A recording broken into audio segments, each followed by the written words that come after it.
So we are just 20 minutes away from lunch. And we have a very exciting and emerging topic to discuss. That's ABO-incompatible liver transplantation. I believe that the donor pool is going to be significantly widened as it is practiced more and more, both on the deceased donor front and especially the living donor front, because you have the opportunity to prepare the recipient well in case of living donor transplantation. So what we're going to do is quickly run over what is known and what there is evidence for in terms of immunomodulation and what happens with ABO-incompatible liver transplantation, about 3 or 4 minutes. Then we'll have views from the panel on the controversies. So I'll only touch on what's known. I will not actually talk about protocols. Protocols are for the experts to tell us, and then we will hopefully have some time for audience participation. We know that ABO-incompatible liver transplant causes antibody-mediated rejection because of the blood group antigen-specific antibodies in the recipient who does not have that blood group. And unless you're talking about an infant who has a relative B-cell unresponsiveness or tolerance, there is sensitization beyond 1 to 2 years of life, and these patients or recipients basically will have antibody-mediated rejection in milder or severer form unless there is immunomodulation done before the ABO-incompatible transplant. And then over 6 to 12 weeks, especially 6 to 12 weeks, but some people say 6 months, there is accommodation. And later on, if the initial post-transplant period is seen through, then they do not reject their grafts. These are the various policies of immunomodulation, and we shall discuss all of them a little bit. So first, little bit about antibody-mediated rejection. It basically means that there could be one of the 3 or 4 things: hepatocyte necrosis, which is uncommon in small children; endotheliitis, small and medium-sized; propensity to hepatic artery thrombosis; and intrahepatic biliary complications. The core issue here is that the likelihood of AMR and intrahepatic biliary complications is directly proportional to the level of pre-transplant isoagglutinin. So the whole purpose is to lower the anti-donor antibody levels and keep them low. That's what you have to do. We already know that blood group A2 is less immunogenic compared to A1, and A2 to O grafts fare better. The A to B and the B to A mismatch fares better because the general antibody levels are a bit lower than any of the other groups to O. Splenectomy, which has been one of the ways of immunomodulation, we all know is associated, again, age-related, to various forms of increased incidence of infections. But also, it doesn't get rid of all the B cells. It only has 25% of the lymphoid tissues. So really, it doesn't serve the complete purpose, although temporarily it does bring down the antibody production by about 80%. And then the wonder drug, rituximab, which is the anti-CD20 antibody, which is basically active against cells from the immature B cell stage to the late plasma blast cell stage, but not actually on plasma cells. So in effect, this anti-CD20 antibody acts on B cells and the immediate precursor form of B cells. And for plasma cells, you have to think of using MMF, which of course also acts on B cells. The onset of action of rituximab generally happens in the first week when you see that the counts have actually dropped to almost nothing, and up to a year they are nothing, and then they start to catch up over the next couple of years. This is a study in human renal recipients, which shows that different doses of rituximab have almost the same effect, that between 10 and 15 days, the CD19 positive cells, which are a surrogate marker of CD20 cells, actually fall. So there is a group, including us, that believe that the current recommended doses of 375 milligrams per square meter surface area are probably too high. And you could do with lower doses, somewhere between 35 and 150, because it gives you a good kill of the CD19 and CD20 positive cells.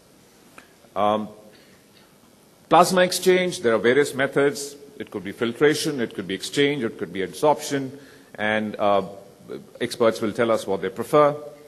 Local infusion therapy. Now, these patients have a propensity to intravascular coagulation or single organ DIC in the liver.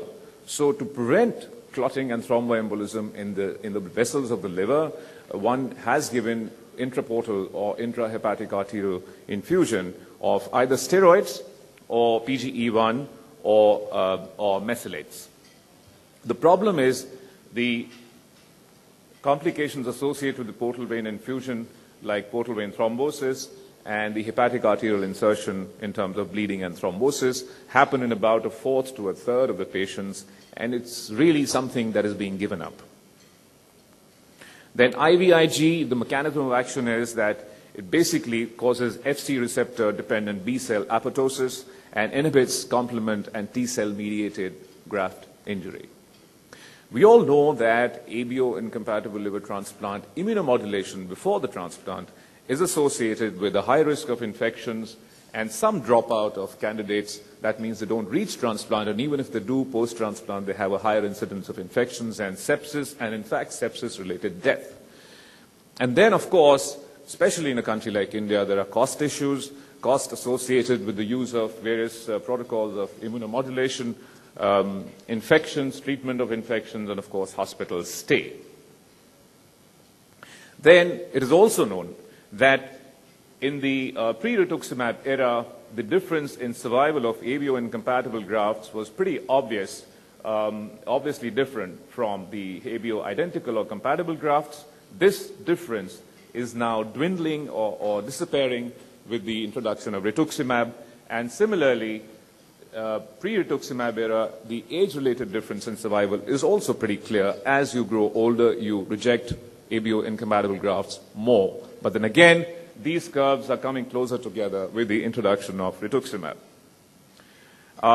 There's this data from the UNOS, 1990 to 2006, about 700 odd patients, which again suggests that in younger age group, the survival between ABO matched and mismatched grafts is similar, but in case of adults, the early survival is definitely inferior. So now with this introduction, I'd like to come to the questions for the panel, and would request Professor Fawzi Saliba to give us a little bit about, and I request the panel to keep their answers to about 30-40 seconds, because we have to run through about 15-17 questions. So how would you select your recipients for ABO incompatible transplant? It depends if you are doing living donor or cadaveric donor. For the meantime, what we did mostly related for acute liver failure patients who this is the most commonest indication. These patients, they do need liver transplantation very urgently, and in some situations we have to accept an ABO incompatibility in the current results. The second indication could be today and could be discussed really HCC patients. HCC patients, I think when we want to consider living donor transplantation could be also a good indication. The last point is on the critically ill cirrhotic patients. These patients now are really high prioritized by the MELD score. So I don't think they could be really indication for these, at least in the countries who are using MELD score. Right. Thank you very much. That's a perspective on the DDLT selection for ABO incompatible transplant. Dr. Sudhindran, I know you've given me some slides. So would you like to tell us what you think about what the age-based protocols for ABO incompatible transplant should be? Yeah, although we do have the AB antigens in our body, the antibodies are not present at birth. They're actually produced in response or exposure to the same antigens present in the bacteria of the food. So which basically means that at birth, it's not present, and they start forming the antibodies only by about 3 to 5 months of age, and reach the adult level only by about 5 to 10 years. And there is also a thought that these antibody formation may actually decline at the extremes of age. So essentially, as you showed in your slide, with children less than 7 years, they are relatively protected. Definitely less than 3 years, they do not perhaps need all these things that we do in the adults. But when 3 to 7 years, they do have some sort of rejection, but probably we can modify the antibody reducing methods depending on the levels of isoglutin that they have. And I think children definitely splenectomy can be avoided because they are the ones who are actually exposed to the immunological problems and infective problems after splenectomy.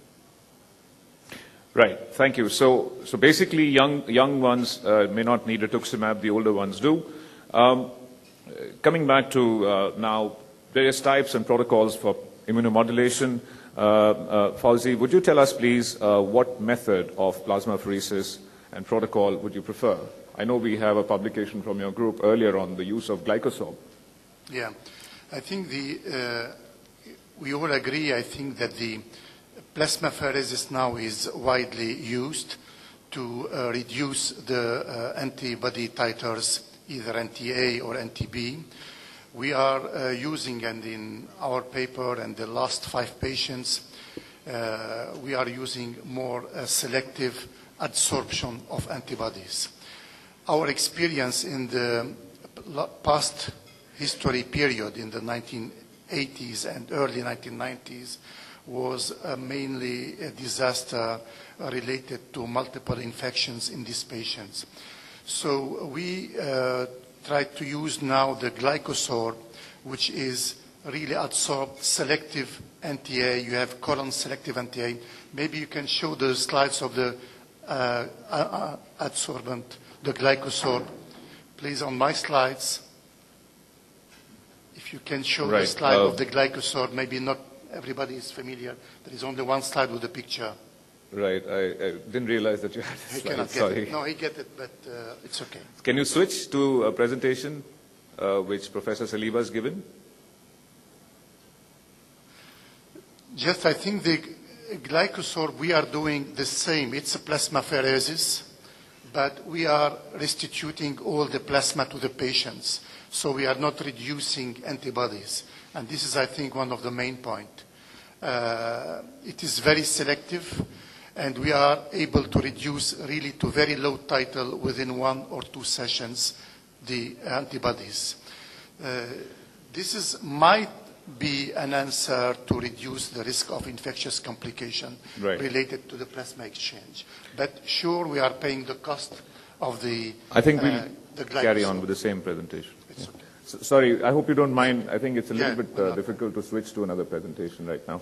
So I think that point is well taken. Basically, Professor Saliba's group, he and his group believe that part of the reason that you have higher degree of infections is that you get rid of all immunoglobulins, but if you have only removal of antigen-specific immunoglobulins by the glycosorb, maybe the infection rate will be lower.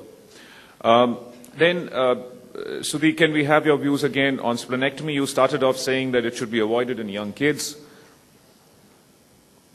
You didn't complete your splenectomy comment. The basis for splenectomy was that, as you said, it's a site of maturation of B lymphocytes. So if we do a splenectomy, mature B lymphocytes are removed. But now that rituximab has come, that probably takes care of most of the lymphocytes that is there, apart from the mature plasma cells and maybe the stem cells.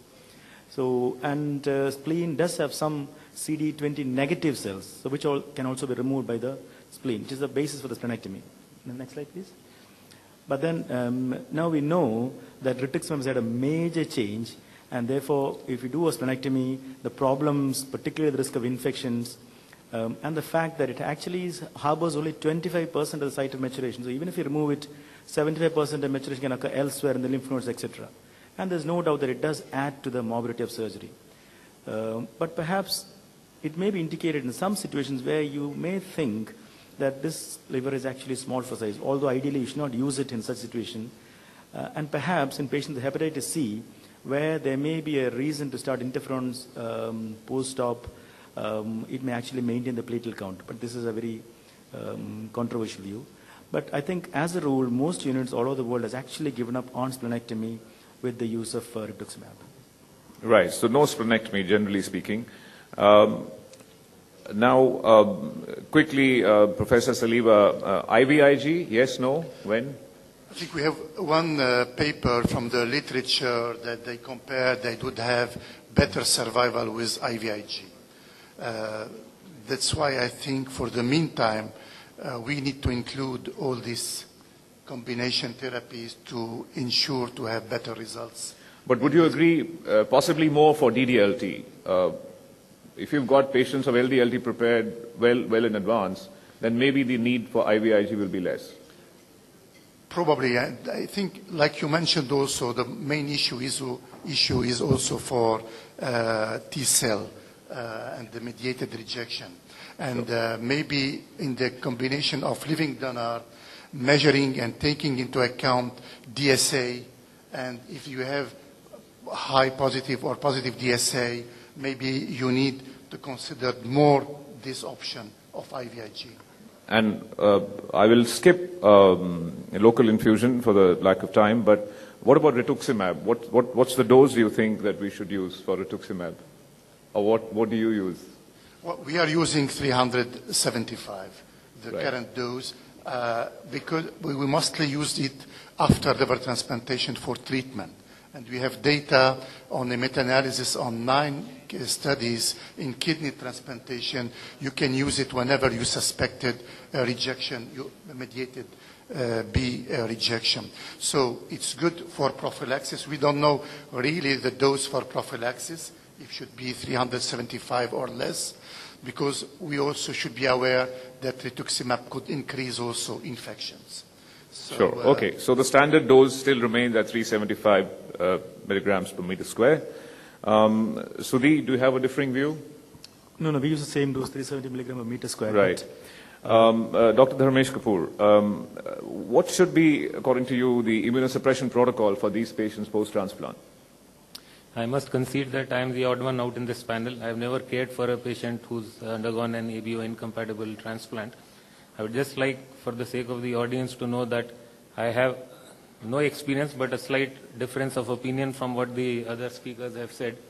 Because in deceased donor transplant, if you have to consider ABO-incompatible recipients, then probably you have to also consider the titer of the isoagglutinin that is present in the recipient, because with one session of plasmapheresis, you might not be able to remove all the antibodies. And I will also be very averse to look at the hepatitis C indication for patients with incompatible transplants, because here is a situation in which you are bombarding the patient with a lot of immunosuppression, and that might be counterproductive for the graft outcome in the years to come. And from my reading of literature, I did not see too many hepatitis C patients being included in this category of patients. Now, coming to the question that was assigned to me, the studies have shown that you might even use immunosuppression pre-transplant, and some studies have used just mycophenolate mofetil a week prior to transplant, and others have used the triple immunosuppression, including steroids as well as tacrolimus. So tacrolimus is used at a lower dose. You can start 1 week prior to transplant, but by the time the transplant happens, you try to maintain levels, the trough levels of tacrolimus at least 10 to 12 nanograms per mil. The important thing to remember is that these patients are predisposed to antibody-mediated rejection, and therefore you want to have good drug levels on board at the time that they undergo transplant. So would you think a little higher than the usual matched patient? Yeah, so I think it would be we should go with the levels rather than a given dose. So by the time the transplant happens, you would opt for, and these are the kind of levels that ordinarily you would look at on 7th to 10th day in the conventional compatible or identical transplants. But here you would want much higher trough levels right at the beginning of the transplant. And then you start with a higher dose of mycophenolate mofetil. To less than 1 in 16, then they are by and large happy. Perhaps lower for IgM, maybe 1 in 8. Try to maintain the low levels for at least weeks by and large after transplant. Beyond that, it doesn't seem to matter that much, but if there is evidence of rejection later on, then you might want to relook at the levels.